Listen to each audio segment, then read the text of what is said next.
Fala galera, beleza? Tudo certo com vocês? Meu nome é Welleson e sejam muito bem-vindos a mais um vídeo aqui no meu mundo otaku. Galera, o vídeo de hoje é uma review, uma espécie de review sobre um filme que eu acabei de assistir e cara, eu precisava trazer essa review pra vocês. E o nome do filme é Hotarubi no Mori E. Você já assistiu esse filme, ou pelo menos já ouviu falar desse filme? Eu tenho que te dizer que se você não ouviu falar desse filme, ou já ouviu falar e não assistiu, assista, pelo amor de Deus. Esse filme simplesmente é incrível, cara. Ele é um filme dirigido por Takahiro Omori, produzido por Shuko Yokoyama, dos estúdios Brain Base, e um filme de 2011. E esse filme, ele é simplesmente uma mistura de genialidade no enredo.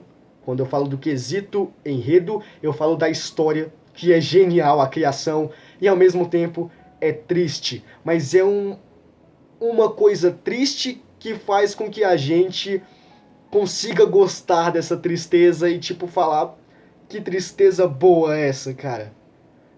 É porque tem coisas que são tão tristes que a gente chega a não gostar. Só que a tristeza que esse anime filme passa é simplesmente incrível, cara. É um mangá e foi feito um filme, então teve uma adaptação para filme. E sem sombra de dúvidas, esse filme é simplesmente incrível.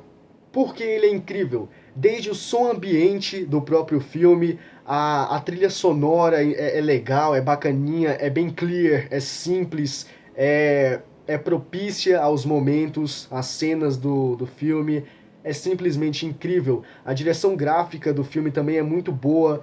Não é uma coisa tão simplista, mas ao mesmo tempo também não é tão exagerada. É uma coisa equilibrada. Então a gente sabe que onde tem equilíbrio, tem o poder. E esse filme ele conta a história de dois personagens. Tem alguns personagens envolvidos na trama? Tem, mas são aparições tão rápidas que parecem meio que lampejos de personagens que foram jogados ali para não focar somente em dois personagens. Então a gente tem um vislumbre de algumas aparições de outros personagens da série, só que é muito minimalista. Foca muito mesmo em dois personagens principais, coloquei quatro aqui, em dois personagens principais, que são o Gin e a Rotaro. A história começa da seguinte forma. Em um certo dia, a Rotaro, quando tinha 6 anos de idade, ela se perde em uma floresta chamada a Floresta do Deus da Montanha. E então, nesse momento, ela começa a chorar e tá perdida e não tem mais ninguém. E ela encontra um personagem que aparece para ajudá-la, que é o Gim. Tira ela para fora da floresta, ele leva ela de volta para o caminho, para a trilha certa. E a partir desse momento, os dois viram amigos. Só que o seguinte, ela tenta agradecer ele, abraçando ele, tentando abraçar ele, tocar ele, só que ele não pode ser tocado por humanos. Ele não pode simplesmente que um humano chegue e toque nele, porque senão ele desaparece. E a Rotaro meio que sem entender o porquê disso, ela simplesmente aceita. E assim também como quem está assistindo não entende absolutamente nada. Mas eu vou explicar isso pra vocês daqui a pouquinho. E a partir daí, todos os anos seguintes, ela vai se encontrar com o Gin na Floresta do Deus da Montanha. E aí a gente precisa falar um pouquinho da história de cada um dos personagens para podermos nos situar na história e entender ela como um todo. Ou praticamente isso. A Rotaro, começando por essa personagem, ela mora na cidade. E todo verão ela vai para casa do tio ou avô dela, algo do tipo. Que onde esse avô dela mora é onde tem essa floresta do Deus da Montanha. Ou seja, é por isso que todos os anos ela vai ver ele. Não tem como todos os dias ver ele, porque ela mora na cidade grande. E o avô, tio, sei lá, mora no interior, onde vive o Gin. E essa floresta do Deus da Montanha não vive somente o Gin, mas sim diversos outros espíritos, vivem outros espíritos além do Gin. Então, já deu pra sacar um pouquinho? Não, não é isso que você tá pensando. O Gin não é um espírito. E aí a gente vem pra história do Gin. Lembra que eu falei pra vocês que o Gin não é um espírito?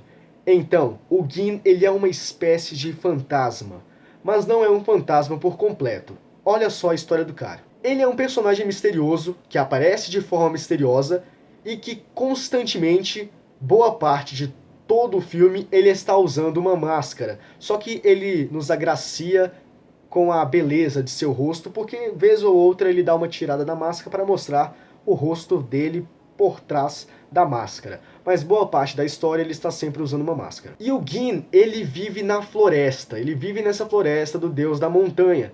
Porque quando ele era pequeno, ele foi abandonado pelos seus pais. E então os espíritos que habitavam, que moravam, que residiam naquela floresta do deus da montanha, abrigaram o Gin. Ou seja, eles consolaram o Gin, tentaram fazer com que ele parasse de chorar, porque quando ele foi encontrado estava chorando. E uma coisa interessante, ele só parou de chorar quando os espíritos colocaram uma máscara no rosto dele. Então deve ser isso, deve ser por esse motivo que ele usa essa máscara. Porque ele cresceu com essa máscara, afinal de contas. Só que ele recebeu uma espécie de maldição, não sei ao certo o que é isso. Que é o seguinte, se ele fosse tocado por um humano, ele iria desaparecer. E esse é um ponto principal da história desse filme, porque é o que faz com que a história seja tão boa e ao mesmo tempo triste demais, só que não deixa de ser uma história... Caraca, que história do caramba! Essa realmente é uma história muito boa. Lembra que eu falei que anualmente a Hotaru sempre ia se encontrar com o Gin? E essa aproximação dos dois foi criando um laço ainda mais forte, que no final acabou em amor. Eles estavam se amando, ambos se amavam, isso era evidente, não era algo não recíproco, era recíproco isso, e a história deixa isso bem claro pra gente, só que eles não podiam se tocar, eles não podiam se abraçar, não podiam manter nenhum contato físico por conta dessa maldição que os espíritos colocaram no Gin. E para finalizar tudo aqui, em um determinado ponto, já no final da história, o Gin, ele toca em uma criança. A criança estava prestes a cair, então ele segura a criança. Só que um problema, essa criança era humana. Porque tem um festival nessa floresta onde só é o festival para espíritos, mas vez ou outra aparecem alguns humanos perdidos lá. E essa criança era um deles. Então quando ele estava caindo, o Gin tentou ajudar essa criança, só que ele não sabia que ele era humano.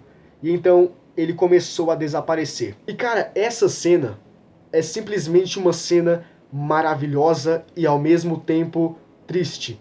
Porque a gente vê todo o efeito gráfico dessa cena, um efeito maravilhoso, essas luzes, a coloração que colocaram, esse efeito bacana, só que ao mesmo tempo a gente percebe que ele está desaparecendo, que ele está indo embora. E então nesse momento ele pede para que a Hotaru aproveite esse momento e abrace ele.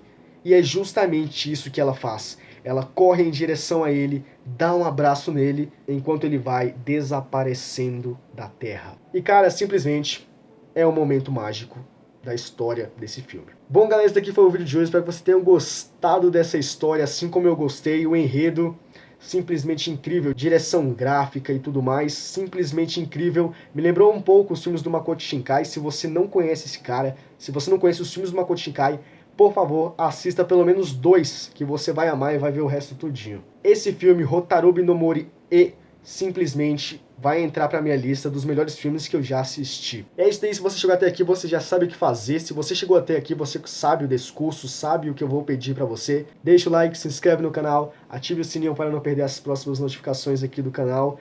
E é isso daí, a gente se vê em um próximo vídeo. Valeu, falou e tchau!